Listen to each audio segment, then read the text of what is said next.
Narito na ang Tinig ng Kababaihan, ang programang tumatalakay sa karapatan ng kababaihan at iba pang kaugnay na usaping panlipunan. Tutok na sa programa kung saan ang boses mo ay mahalaga. Ito ang Tinig ng Kababaihan. Mapapakinggan tuwing Biyernes 1:00 hanggang 2:00 ng hapon sa Radio Magazine 1278 AM at replay tuwing Sabado 5:00 hanggang 6:00 ng hapon sa Radio Pilipinas 738 AM. Mapapanood rin sa Facebook page ng Philippine Commission on Women at Radio Pilipinas. Makinig on air at manood online sa Tinig ng Kababaihan. Tinig ng kababaihan, tanong na madahalaga niyang Happy TNK Day, Pilipinas! Kayo po ay nakatutok sa Radio Magazine 1278 AM para sa isa na namang episode ng programang tumatalakay sa gender and development at women empowerment. Mula po sa Presidential Broadcast Service, Bureau of Broadcast Services, ako po si Sharon Enriquez. At mula naman po sa Philippine Commission on Women, ako po si Hani Castro.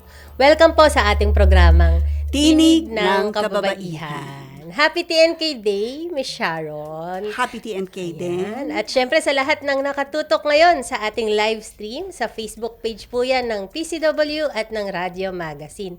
And pati po sa YouTube, meron na rin tayo sa YouTube, Miss Sharon, sa YouTube channel ng Radio Magazine. At gaya nga ng aking nabanggit, patuloy pa rin napakikinggan ang Tinig ng Kababaihan sa tuwing Biyernes dito po sa Radio Magazine 1278 AM. 1:00 hanggang 2:00 ng hapon. At meron din po tayong replay sa Radio Pilipinas, Radio Publiko, 738 AM. Tuwing Sabado po yan, 12:00 hanggang 1:00 ng tanghali. At bukod sa radyo, ay mapapanood rin tayo sa Channel 3 ng TV Plus at Channel 45 to 49 sa Affordabox. At sa mga ka-TNK naman natin na gustong balikan ang ating past episodes, bisitahin lamang po ang aming website na makikita ninyo sa inyong mga screen para sa mga nakatutok sa TV at sa ating live stream. At sa mga nakatutok naman po sa radyo, ang website po namin ay www.pcw.gov.ph. Okay, at para naman po sa ating say sa TNK Question of the Week. Oras na naman para sa hashtag Say sa TNK, kung saan natin pinupulsuhan ang ating mamamayan tungkol sa topic natin kada episode. Para sumali, bisitahin at i-follow ang PCW Facebook at X accounts sa @PCWGovPH kung saan ipopost kada Webes ang ating question for the week. Dito sa TNK, lahat tayo may say. Kaya makipagtalakayan na sa amin at sumali sa hashtag Say sa TNK. Kaya naman sa pagdiriwang ng National Electrification Awareness Month, alamin natin kung ano ang pinakamalaking ginhawa ng pagkakaroon ng kuryente para sa mga kababaihan. Nakapost na po ang tanong na ito sa PCW Facebook page kung saan pwede kayong mag-comment ng inyong insights. Pwede ring mag-text sa 0917-845-4814 at babasahin namin ang inyong insights bago po matapos ang ating programa. Ulitin ko po ang mga numero, 0917-845-4814. Mag-text na po kayo dahil dito sa TNK, lahat tayo ay may say. At Miss Sharon, dahil nga espesyal ang episode natin ngayong araw, may makakasama po tayo na mga panauhin, not just one, but two. Dalawa sila. Isang live mismo sa ating studio at isa naman ay makakasama natin via Zoom. Unahin muna natin kumustahin ang Deputy Administrator for Legal Services at siya rin, Miss Sharon, ang God Focal Point System o GFPS Chairperson ng National Electrification Administration. Wala pong iba kundi si Attorney Rosan S.J. Rosero Lee. Yan. Happy TNK Day, Dep. Rosan. Rosan. Or Attorney Rosan. Lisa. Yes, Ayan na siya. Maraming salamat, Miss Ma'am Hani Castro and Ma'am Sharon Enriquez. Hayaan niyo po akong batiin lahat ng mga ka-TNK natin ng magandang TNK Day. Yan, welcome Malaking po. karangalan po na Yan, kami ay Ma'am maimbitahan Rosan, dito sa inyong programa. Kasama ko po ang aking kasamahan sa NEA. Nandyan ho sa studio si Miss Lisa Hernandez. Salamat si pong Ma'am muli Lisa. sa imbitasyon. Yan, Marami welcome ring po salamat. ulit, Ma'am Rosan, sa ating programa. Ang episode po natin ngayong araw ay pinamagatang Empowering Communities, Filipino Women and Rural Electrification. Gaya nga po ng ating nabanggit kanina lamang, ngayong buwan nga po ng Agosto, ay pinagdiriwang natin yung 46th National Electrification Awareness Month at siya rin pong 56th founding anniversary ng NEA o National Electrification Administration. Ma'am Rosan, para po sa ating mga ka-TNK na hindi pa masyadong pamilyar kung ano nga ba ang NEA, yan. Ano nga po ba yung pangunahing mandato ng inyong ahensya at paano po kayo naiiba o naiba doon sa mga ibang agencies na may kinalaman sa enerhiya tulad nga po nung isang malaking ahensya natin, Department of Energy. Opo, sige po ma'am. Ang National Electrification Administration po ang nangangasiwa sa 121 electric cooperatives sa buong bansa. Kami ho ay under the supervision or attached agency po kami ng Department of Energy. Ang National Electrification Administration is nasa meron po kasi tayong tatlong sektor. Allow me ho, mama, no? Sige po. Sige po. Sa energy supply chain, may tinatawag po tayong una, yung generation. Yun ho ang gumagawa ng kuryente. Pangalawa ho, yung transmission. Pagkagaling po sa mga generation companies, dun po pinadadaan yung kuryente sa transmission. And then, pagkatapos po sa transmission, doon know-how sa distribution. Doon po ang role ng ating mga electric cooperatives. Pagpasa po from transmission to the distribution system ng ating cooperatives, yun na ho ang nag-contribute sa ating end users. Yun ho na ang daluyan ng kuryente papunta ho sa ating mga bahay-bahay, sa mga commercial establishments at iba pa pong mga establishmento. So tatlo po 'yan, from the generation, transmission at yung distribution. Yung National Electrification Administration ay ang ahensya ng gobyerno na nangangasiwa dito sa 121 electric cooperatives. Administration, allow me po. Isa po sa mandato ng NEA is to promote the sustainable development in the rural areas through rural electrification. Pangalawa ho, i-pursue po ang electrification program ng ating gobyerno para po madala ang electricity through our electric cooperatives as our implementing arm to the countryside hanggang doon ho sa mga kasulok-sulukang sityo, bayan at barangay na hindi po na siserbisyuhan ng mga private distribution utilities dahil nga ho economically unviable po ang tawag dito.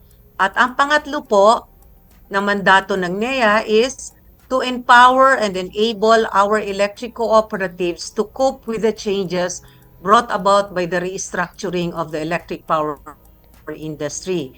Kung masusundan po natin, nung taong 2001, naging batas po yung tinatawag na IPIRA, yung Electric Power Industry Reform Act. At doon po sa isa sa provision po ng Electric Power Industry Reform Act, nagkaroon ho tayo ng tinatawag na ni-restructure po ang electric power industry. Doon ho pumapasok ang mandato ng NEA na tulungan namin ang mga electric cooperatives sa pagbabago ng restructuring ng ating electric power industry.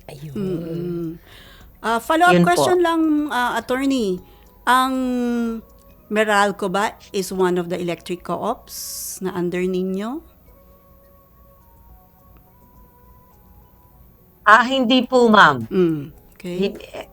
private po siya, private distribution utility po siya. Kaya hindi po siya under the supervision of NEA. Another question, follow-up question. Mabilisan lang po, attorney. Sorry po. Ang National Grid, NGCP, saan po yun under? Okay lang po, ma'am. Ayun, yung National Grid Corporation of the Philippines, yan ho ngayon, doon sa nabanggit ko kaninang sektor na transmission. Nasa transmission siya. Nagkaroon ho ng concession agreement ang National Grid Power Corporation sa Transco. Dati yung gobyerno, ngayon yang pribado na po ang nagpapatakbo ng transmission system sa buong bansa. Ayun. Okay po, malinaw na malinaw. Thank you po, attorney. At another question, ano po ba ang ibig sabihin ng rural electrification? Siguro po, from the word rural, ibig sabihin nun ay sa mga probinsya. Siyempre, hindi sa Mega Manila. Sa mga probinsya po, sa mga kanayunan natin. Kanayunan, yes. Oo. Hayaan niyo po akong magbigay ng konting background kung Sige paano po nabuo itong rural electrification. Dagdagan ko po ng program. Kasi programa po ito ng ating gobyerno. It dates back in 1969. Nung ang talagang nagsulong nitong rural electrification program natin ay ang dating presidente Ferdinand Marcos. Yung tatay po ng ating kasalukuyang presidente. Siya po ang nagsulong ng rural electrification program dahil ho ng panahon na yon, ang inaabot lang po ng serbisyo ng kuryente ay yung mga tinatawag nating urban areas. So, naiiwan po yung ating kanayunan, yung mga rural areas nating tinatawag. So, sa pamamagitan po nitong rural electrification program na ginawang tinatawag na social contract ng ating gobyerno sa ating mga mamamayan, nag-establish po itong ating mga electric cooperatives. Ito ho ang tinatawag nating implementing arm ng ating gobyerno upang maipahatid or ma-extend ang serbisyo ng kuryente sa ating mga nayon, probinsya, na hindi ho nasiserbisyuhan ng mga private distribution utilities dahil nga ho hindi po economically viable. Ibig sabihin po, yung ating mga private distribution utilities na syempre alam naman ho natin, profit-oriented sila, wala naman ho pang masyadong economic activities dito sa mga kanayunan natin. So, kaya ho pumasok ang ating gobyerno dito sa rural electrification program natin. Dito po nagsimula since 1969, kaya ho, ngayong taon ng 2025, ginugunita namin ang 56th anniversary ng NEA. Ayan. And that is counting from 1969. So tuloy-tuloy po yung programa ng ating gobyerno. Hanggang sa kasalukuyang panahon, marami pa rin po tayong pilit pong inaabot ng kasalukuyan nating gobyerno under the President Ferdinand Bongbong Marcos na his commitment na magkaroon tayo ng total electrification by the year 2028. Wow. At inatasan po ang ating National Electrification Administration. Tinanggap po naman ito ng ating mahal na administrador Antonio Mariano C. Almeda. Katuwang ho namin ang mga electric cooperatives na abutin at i-extend ho ang ating serbisyo ng kuryente hanggang dun ho sa kaduluduluhan ng ating mga nayon at bayan sa buong Pilipinas. Talagang wala nang maiiwan. Lahat may energy na, sabi nga, di ba? Yan, maraming salamat po, Dep. Rosan. Samantala, Yes, mga opo, ka-TNK. yan ho ang ating slogan. Ayan. Babalikan po natin si Dep. Rosan mamaya po bago matapos ang ating programa. At sa ating pagbabalik, kilalanin naman po natin yung isa pa nating panauhin ngayong hapon mula pa rin po sa National Electrification Administration. Kasama po natin siya live na live. Ayan, dito sa studio. Sino kaya siya? Sino nga ba siya, Miss Sharon? Mamaya po yan, mga ka-TNK. Bibitinin lang namin kayo saglit. Magbabalik po ang Tinig ng Kababaihan. Huwag bibitiw, magbabalik agad ang programang nagbibigay tinig sa mga kwento, adhikain, tagumpay at dagdag kaalaman para sa kababaihan. Ito ang Tinig ng Kababaihan. Tinig ng kababaihan, tanong na madahalaga niya. Game, 1, 2, and... Paa, tuhod, balik at ulo, kita, kwetan, baywang at sus. Huwag mong titigan ang hindi sa'yo at maging disenteng tao. Pare, ang catcalling ay isang uri ng sexual harassment. Di biro ang sexual harassment at di nakakamacho ang pang-aabuso. Isang paalala mula sa Philippine Commission on Women.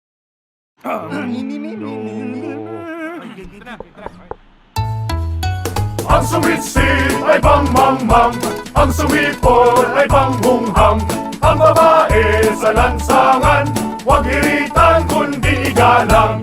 Pare, ang catcalling ay isang uri ng sexual harassment. Di biro ang sexual harassment at di nakakamacho ang pang-aabuso. Huwag iritan kundi igalang. Isang paalala mula sa Philippine Commission on Women. Chong chong chong chong pasipol-sipol, mga manong sa labas, magtigil at gumalang. Kaya ikaw, sara bibig, kundi maganda ang lalabas. Pare, ang catcalling ay isang uri ng sexual harassment. Di biro ang sexual harassment at di nakakamacho ang pang-aabuso. Kaya ikaw, sara bibig, kundi maganda ang lalabas. Isang paalala mula sa Philippine Commission on Women. Nagbabalik ang makabuluhang talakayan, pagbabahagi ng kaalaman at pagbibigay tinig sa mga kwento, adhikain at tagumpay ng kababaihan. Narito na ang Tinig ng Kababaihan. Tinig ng kababaihan, tanong na madahalaga niya.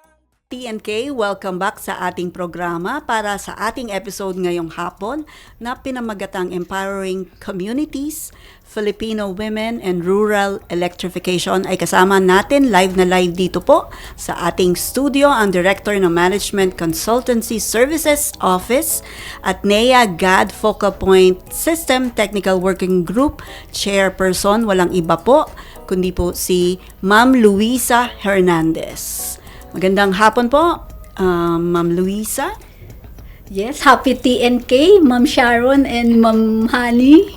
Ayan. Ma'am Luisa, dahil nga po National Electrification Month. Para bilang panimula, ano po yung tema ng pagdiriwang nyo ngayong 2025? And ano po yung mga programs na ginagawa nyo? Medyo patapos na yung yung buwan patapos na po yung ano po buwan yung mga ngayon. ginawa nyo? Yes, actually ito, ang tema po ng ating 56 NEA anniversary ngayong taon na to ay powering the future, which is tamang-tama po sa ating episode ngayong araw na to, which is powering the communities. The communities. So marami po tayong naging activity. We started po first yung ating kick-off activity last August po, where meron po nagkaroon tayo ng fun run. It's a fun run na it's a simultaneous activity na ginanap dito sa Eton Centris dito sa Quezon City. So ang proceed po ng ating programa ay dinonate po natin sa Sparrow Music para po sa provision ng Clinic on Wheels or ang tinatawag nating mobile clinic, at part din po ito ng outreach program ng NEA. Then after that, nagkaroon po tayo ng Appreciation Day para sa ating mga line workers all over the country.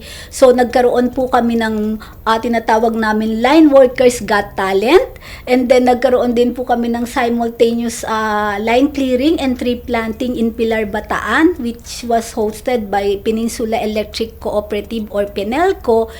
And then ito pong natapos na po yung aming NEA EC Convergence at dito po yung ating 2025 Lumens Award na binibigyan natin ng award ang ating mga magagaling na mga electric cooperatives based sa kanilang performance sa katulong natin sa pagpapailaw sa ating mga kanayunan. So doon natin sila binibigyan ng ating mga award. At then ang talaga pong importante nung last week po, which is August 18, nagkaroon po tayo ng ribbon cutting ng ating NEA God Corner. Na ang pinagbasihan natin ito yung ating PCW na memorandum na nilabas lang this year. So in line din po ito dun sa ano po nung unveiling po ng ating mural painting na sineselebrate natin ang milestone of rural electrification. And then lastly, today po sana yung aming fellowship program with the employees and at Thanksgiving Mass. Unfortunately, na-move pa po ito ng September 12. But today po, meron pa rin po kami programa ngayon na gaganap sa opisina because meron kami dito tinatawag na Pampering 1 and 1 na meron kaming free consultations, free medicines, and free massage sa ating mga fellow NEANs na gustong magpamasahe, especially foot massage like that and face spa. That's it, ma'am. So marami po talaga kaming talagang ginawa. Parang parang double kasi yung celebration, Miss Sharon. Oo Kasi nga. National Electrification Awareness tsaka anniversary. Yes, Yes. every year po yung So, talagang long month Celebration. Parang merong papunta dun sa stakeholder sa labas. Pero syempre hindi kinakalimutan yung sa loob. Correct. Ayun. Ma'am Lisa, sa datos po ng nakalap ng NEA, at na-mention rin po, di ba, ni Dep Rosan, Dep Rosan, ano? Although, yun nga rin po yung kaninang gusto kong tanungin, kung ilan po yung porsyento na po ng barangay sa ating bansa ang naabot ng elektrifikasyon sa kasulukuyan? Mayroon pa po ba rin bang mga lugar, syempre, na hindi naabot ng kuryente? Yes, ma'am. Base po sa datos, meron pa po meron pong 36,066 na out of 36,073 barangays na po ang naabot na ng kuryente sa Pilipinas. Meaning 99% na po ng barangay sa ating bansa ay meron na pong kuryente. Pero however, yung pong ating electrification efforts ng ating government, ng ating mga electric cooperatives at NEA, ay nandun na po tayo sa mga SECHOS, electrification and household. Base po sa ating data as of June 2025, 130,464 na po out of 152,033 na SECHOS ang meron na pong kuryente. Meaning 86% na po ng mga SECHOS ang meron ng kuryente sa ating bansa. Habang sa household naman po, based sa ating na rin po, datos ng Philippine Statistic Office, nasa 2.5 million pa po up to 2030 ang wala pa pong mga ilaw sa ating mga households. Ayun.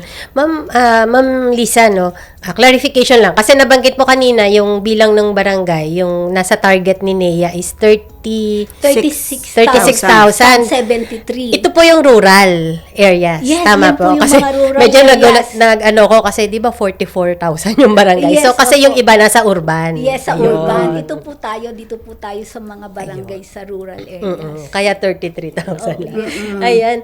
Ma'am, ito na. Ang tanong ko, ano po ba yung dahilan kung sabi nyo, meron pa rin walang kuryente, no? Although Yes, 90 plus na yung merong kuryente. Ano po yung karaniwang dahilan? Para may context naman yung ating mga ka-TNK, no? Bakit po maraming lugar pa rin yung wala pa rin kuryente? And paano nga po tinutugunan ng NEA o ng gobyerno in general, no? Yung hamon nung pagbibigay po ng kuryente dun sa mga lugar na to? Of course, NEA po and the electric cooperatives encountered a lot of challenges sa pag-i-implement ng ating kuryente. So, number one po dito is accessibility.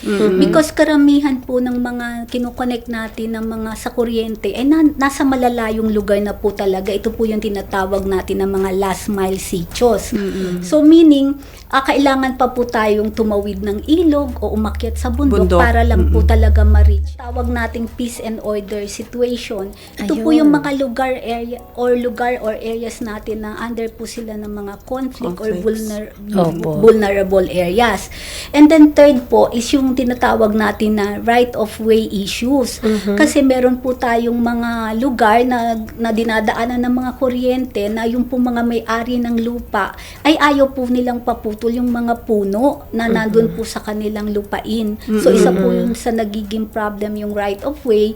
And then because because of that, meron din po talaga tayong mga protected areas under po ng ating mga natural resources na hindi talaga natin pwedeng putulin. So isa po yung sa mga nagiging hindrance. At ang isa pa po talaga is yung inadequate subsidies, meaning yung pong binibigay sa atin na subsidy ng national government ay hindi pa rin po sapat para po mapailawan ang buong Pilipinas.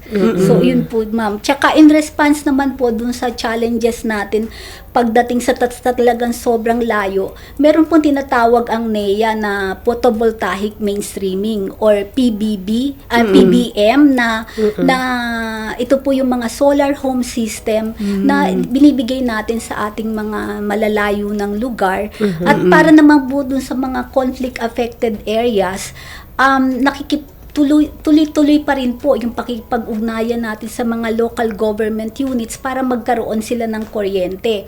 Ang kagandahan po nito, ang NEA po ay member din po ng National Task Force ng NTF-ELCAC para po to end local communist armed conflict. At member din po ang NEA ng TWG ng National Steering Committee on Women, Peace and Security.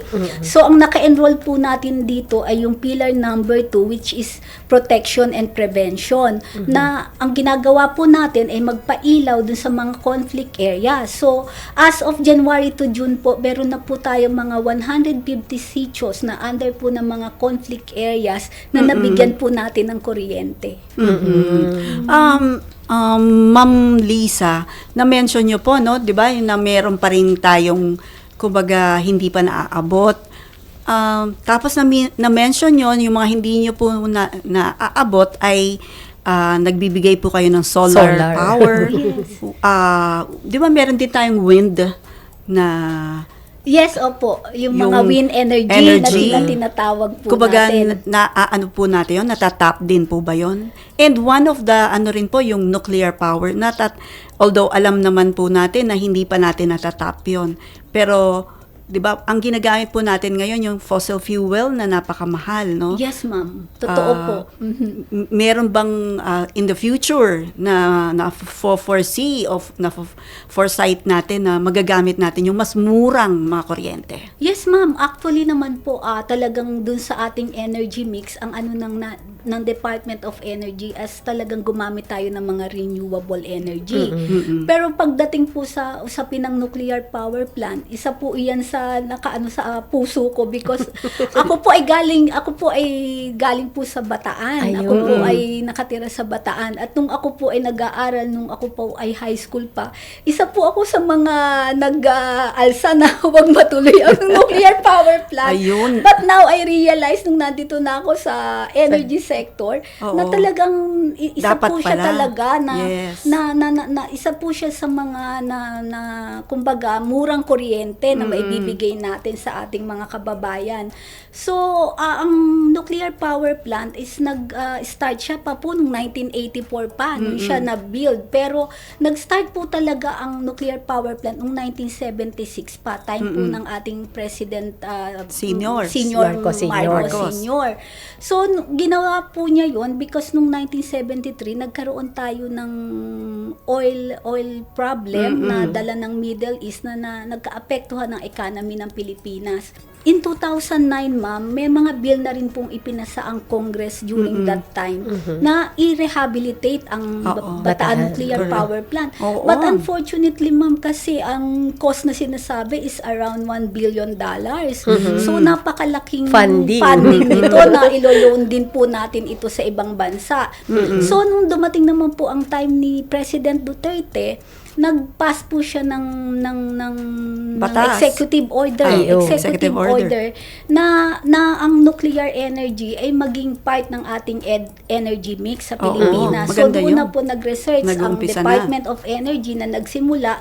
So nakipag-ugnayan din po tayo sa International Nuclear Energy Agency sa ibang bansa and also to the US para po sa mga memorandum na sa paggamit ng tama ng ating nuclear.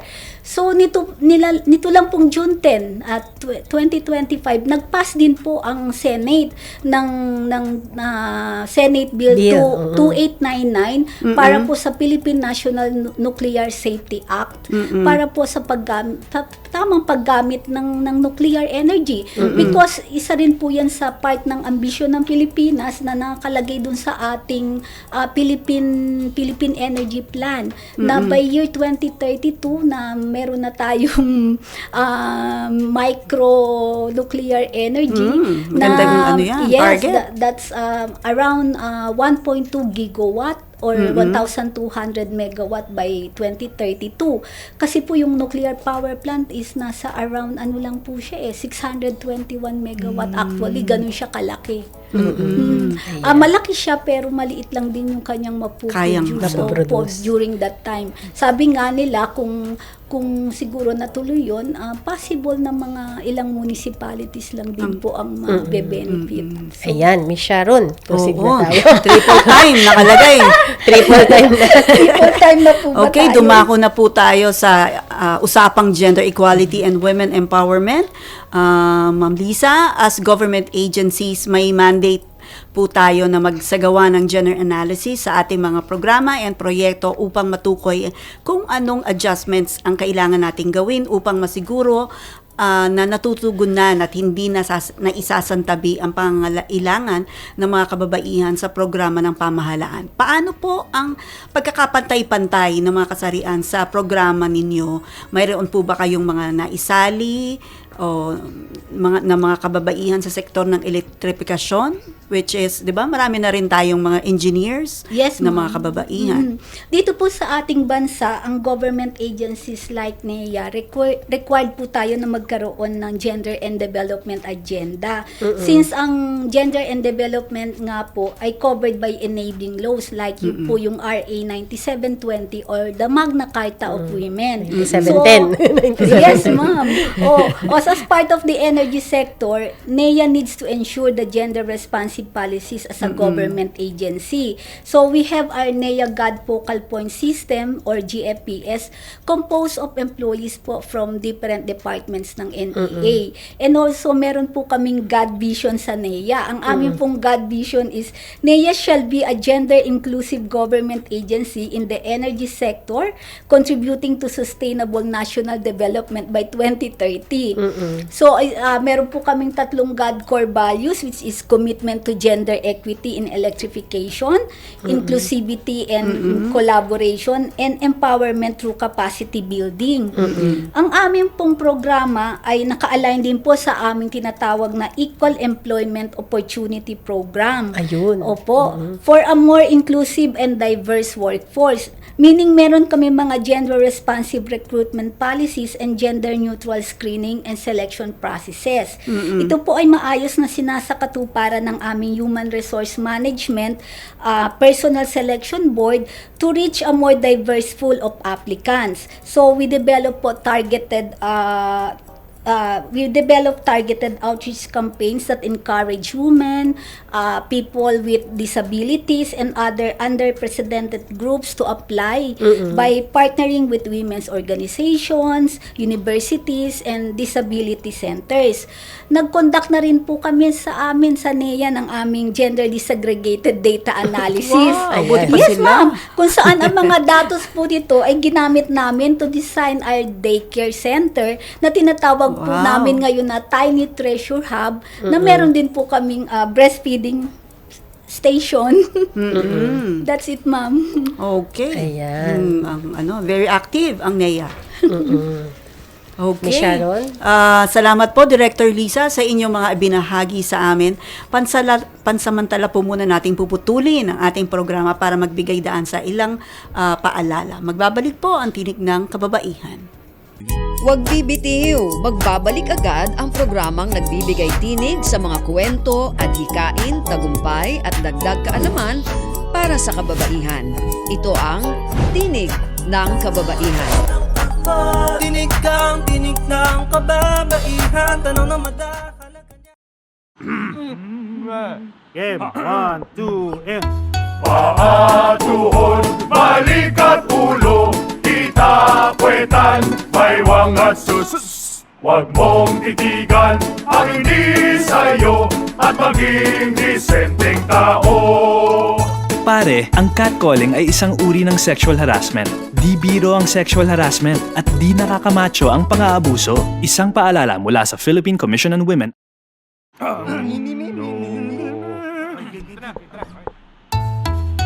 Ang sumit-sit ay bang-mang-mang, ang sumipol ay bang-hung-hang. Ang babae sa lansangan, huwag iritan kundi igalang. Pare, ang catcalling ay isang uri ng sexual harassment. Di biro ang sexual harassment at di nakakamacho ang pang-aabuso. Huwag iritan kundi igalang. Isang paalala mula sa Philippine Commission on Women. Chong chong chong chong pasipol-sipol, mga manong sa labas, magpigil at gumalang. Kaya ikaw sara bibig, kundi maganda ang lalabas. Pare, ang catcalling ay isang uri ng sexual harassment. Di biro ang sexual harassment at di nakakamacho ang pang-aabuso. Kaya ikaw sara bibig, kundi maganda ang lalabas. Isang paalala mula sa Philippine Commission on Women. Nagbabalik ang makabuluhang talakayan, pagbabahagi ng kaalaman at pagbibigay tinig sa mga kwento, adhikain at tagumpay ng kababaihan. Narito na ang Tinig ng Kababaihan. Tinig ng kababaihan, tanong na madakalagan niya. Mga ka-TNK, para sa episode natin ngayong araw na pinamagatang Empowering Communities, Filipino Women and Rural Electrification, balikan na po natin ang Deputy Administrator for Legal Services at GFPS Chairperson ng National Electrification Administration, walang iba kundi si Attorney Rosan S.J. Rosero Lee. Ayan, nasa na si Ma'am. Ayan, si Ma'am Rosan. Usapang women's participation naman po tayo and leadership, syempre. Ayan, Ma'am, paano po yung nagkakaroon ng partisipasyon yung mga kababaihan sa pamamahala ng mga electric cooperatives at maging sa NEA po, no, in general? May statistics po ba tayo ng ratio or percentage? Gaano na nga po ba yung kababaihan na actively nagpa-participate o leaders dito sa mga organisasyong ito? Salamat po uli, Ma'am Honey and Ma'am Sharon. Dito po sa NEA, may 4 po tayong posisyon ng Deputy Administrator. Siyempre po una, Deputy Administrator and then 4 pong Deputy Administrators. Doon po sa 4, ako lang po nagkataon ang babae. Although nung nakaraang bago ho nag-retire, equal po yun, 2:2, 2 babae, 2 lalaki. Kaya lang nung nag-retire na po yung isang Deputy Administrator, kung na-appoint ho, lalaki na. So, nangyari, 3:1, 3 lalaki, ako lang po ang babae. Pero, ang maganda naman ho dyan, sa MANCOM po namin, yung management committee, 50% po yun. So, equal ho. Pantay ho ang bilang ng aming MANCOM members ng babae at lalaki. Dating naman po sa electric cooperatives, ito ang medyo may concern pa po dahil doon ho sa 100 electric cooperatives natin, meron po tayong 18 na babaeng general managers. Open po naman itong posisyon natin. So, ini-encourage ho natin yung kanilang succession planning na lahat ho ng ating mga kababaihan na nasa serbisyo ho ng electric cooperatives, patuloy po ang training na banggit ho kanina ni Director Lisa. Yung support ho ng NEA, isa po sa assistance na ginagawa ho ng NEA is yung pag-provide po ng trainings. So, tinatap ho natin dito ang ating mga kababaihang empleyado ng ating mga electric cooperatives upang maging aktibo ho sa pamumuno at magpapatakbo ng ating mga electric cooperatives. Gayon din naman ho sa NEA po mismo, sa national agency natin, which is NEA, mga posisyon po na akala ho natin mga lalaki lang ho ang mga engineers. Alam niyo naman ho, kailangan natin ng mga engineers sa NEA sa pagganap po namin ng aming mandato na mag-supervise mga electric cooperatives. Although sa ngayon, medyo lamang pa rin ho ang bilang ng mga lalaking inhinyero, pero magandang balita ho. Ang dami na ho natin pumapasok na mga babaeng inhinyero. Magandang balita po yan sa atin. In other words ho, marami na rin ho sigurong interesado na mga kababayan natin na pumasok ng mga engineering courses. Yes. And I think Ma'am Rosan and pero Miss ngayon, Sharon, magandang initiative kasi yung ginagawa nila na ini-encourage nga yung kababaihan and by training na ginagawa para sa kababaihan to lead in the future and talagang actively mag-participate doon sa dito sa electrification industry. Ma'am Rosan and Ma'am Liza, kanina po tinanong po natin yung mga ka-TNK natin, yung ating TNK question for the week sa pagdiriwang ng National Electrification Awareness Month. Ano na po ba yung pinakamalaking ginhawa ng pagkakaroon ng kuryente para sa ating mga kababaihan? Ayan, Miss Sharon, umpisahan na natin ang ating mga insights. Okay, ang sabi po, Ma'am Rosan and Ma'am Lisa, ito po yung mga sinabi ng ating sa hashtag say sa TNK na ating mga nag-comment. Ito po, kay Mike Alvin Lucanias, tingin ko, isa ring factor ang electric power para ma-close yung gender gaps. Kadalasan kasi, mga babae ang mas nakararanas ng struggles pagdating sa edukasyon, safety, at sa pang-araw-araw na buhay. Pero sa tulong ng reliable electric resources, mas nagkakaroon ng mga babae ng access sa learning at pag-upskill via online platforms gamit ang mobile phone or computer. Mas safe sa gabi dahil syempre may ilaw at sa kalye at sa kalsada at mas magaang ang everyday tasks. Yan. Sabi naman po ni Jansen Micah Fajardo, electricity and one's access to it is a gender and gendered issue.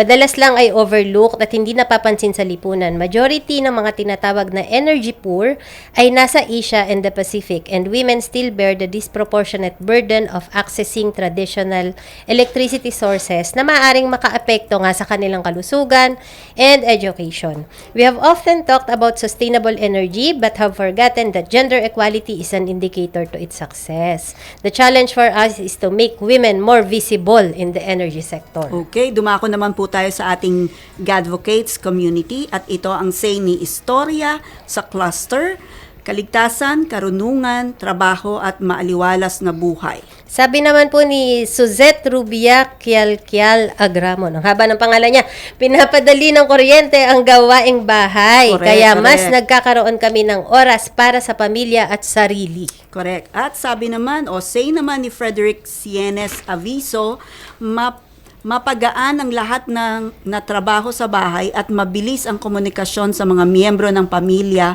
sa loob at labas ng bansa na nakapagbibigay sigla at saya ng ating mga magulang, lalo na ang ating ina na nasa bahay lamang. Ayan. Say naman po ni Dionisia Alabata Takderan Magno, pinapagaan at pinadali ang mga karaniwang gawaing bahay. Ayan. Ng mga nanay. Kaya mas marami pang nagagawa at nagkakaroon ng konting ginhawa ang buhay ng kababaihan. Okay. Parang ang dami nating insights ngayon, ha? Say naman ni Mary Alice Rosero, gender issues in energy at the household level, women are the main users of electricity to sustain their families. For women in dense communities where water pressure is low, electricity is needed to power up the pump that will bring up water to the taps. For enterprising women who run home-based livelihoods, electricity is needed to run their grinding, chopping, drying, packing, sealing appliances, or even to use power tools by those who build something using their sander, grinder, drills, etc.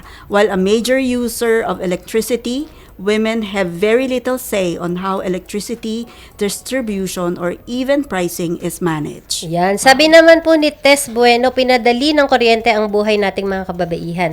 Gaya ng automatic appliances, kaya maaari na tayo mag-multitasking. Say naman ni Motok Parales, bukod sa mga nabanggit na benepisyo, ang sektor ng mga kababaihan sa enerhiya ay bukod tangi dahil meron din tayo mga line women, totoo yan, na nagpasiguro ang tuloy-tuloy na serbisyo na hindi nagiging balakid ang operasyon sakaling hindi mapunan ng mga kalalakihan ang trabaho sa enerhiya.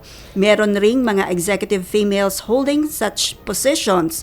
Ito ang ambag ng mga kababaihan sa pagsisiguro ng kaayusan at operasyon sa serbisyong enerhiya. Yan. Sabi naman po ni Isabella Aguirre, women's health has advanced with the help of technological advancement, syempre powered by electricity. Yan. Through such advancements, women's health can continue to be studied and further improved for the welfare of patients. Technologies such as transvaginal ultrasound machines have helped women identify irregularities or masses such as cysts. From their healthcare providers have been able to determine the best course of treatment for women as they proceed onward. Okay, parang ang dami. Talagang excited sila dito sa topic na ito.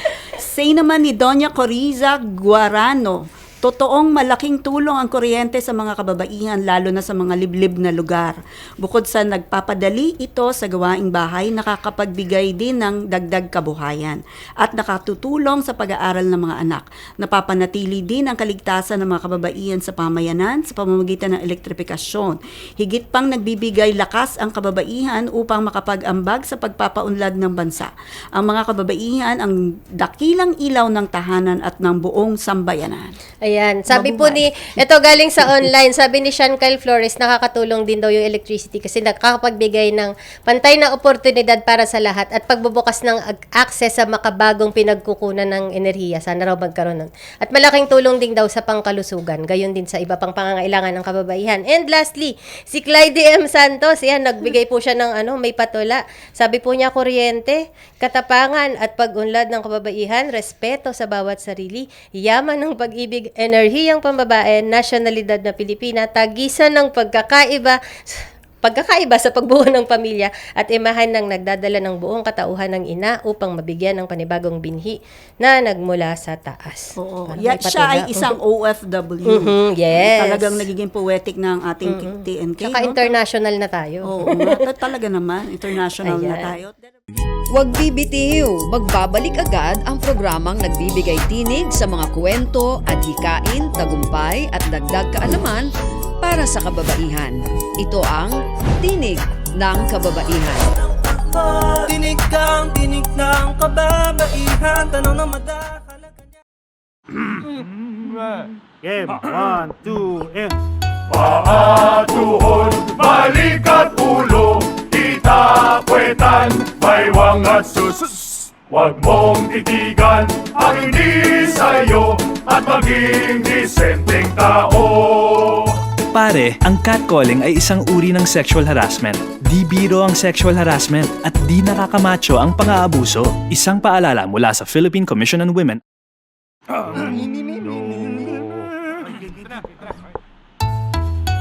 Ang sumitsit ay bang-mang-mang, ang sumipol ay bang-hunghang.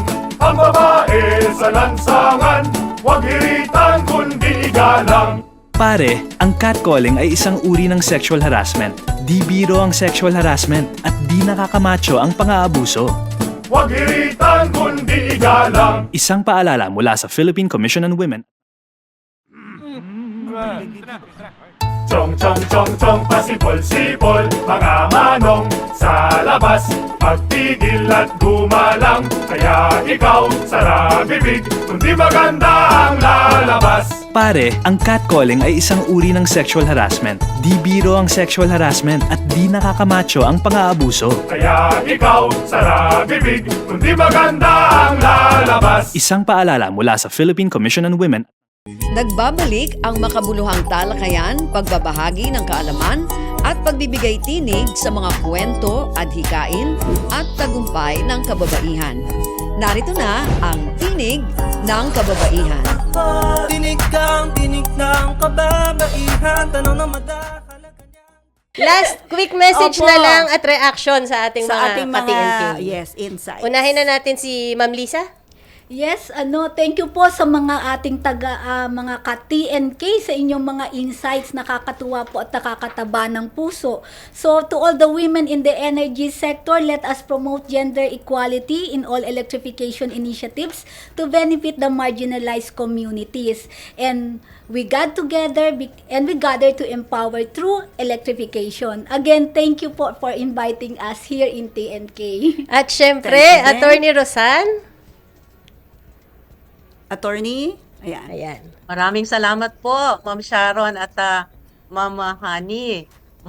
Katulad ng sinabi ni Director Lisa, maraming salamat po. At ang National Electrification Administration ay na-feature ninyo ngayon ng ating maipaabot din sa ating mga ka-TNK ang programa ng gobyerno. So, ang mensahe ko po, nire-recognize po ng ating pamahalaan ang importansya ng kuryente na ito ay maipaubot natin sa kaliblib-libliban ng ating bansa. In fact, pati ho yung ating programa ni Presidente, yung last mile na pagpapailaw sa mga last mile schools, yung hindi ho matawiran ng poste, hindi malagyan ng poste, hindi natin ma-connect. Dinadala po ng gobyerno sa pamamagitan ng NEA at ng Department of Education. Nagsimula po yung pilot project dun po sa isang liblib na eskwelahan sa Agusan. Nagkaroon ho ng Memorandum of Agreement ang Department of Energy, ay Department of Education, na kay Secretary Angara at ang atin hong National Electrification Administration, of course, sa pumumuno po ng aming administrador, si Mr. Antonio Mariano C. Almeda, tungo ho sa adhikain o pangarap o ambisyon ng ating gobyerno na maipaabot ho sa lahat na wala hong maiwanan. Sabi nga ho ni Presidente BBM, bawat bahay maliwanag. Ayan, bawat bahay maliwanag, Sa ating Miss gobyerno Sharon. patuloy po. Yes, yun ho ang slogan, BBM, bawat Okay, bahay maliwanag, na wala hong maiiwan. No one will be left behind. Okay Yan ho po, ang ating, maraming pong salamat. ambisyon. Ma'am Rosan and Ma'am Lisa. At sa punto pong ito, nais din naming pasalamatan ang Radyo Pilipinas Presidential Broadcast Service, Bureau of Broadcast Services sa pamumuno po ni Director General Fernando Dino Ambaro Sanga at sa mga production personnel na nakatuwang natin ngayong hapon. Muli po ako si Sharon Enriquez. At ako naman po si Hani Castro, manatiling nakatutok sa Radyo Magazine 12, 7 to 8 a.m. At sa Radyo Pilipinas Radyo Publiko, 7 to 8 a.m. hanggang sa susunod na episode po ng ating programang Tinig ng Kababaihan. Sa labas ng pagpag tinig ng kababaihan. Tanong na madahalaga niyang di matatawaran.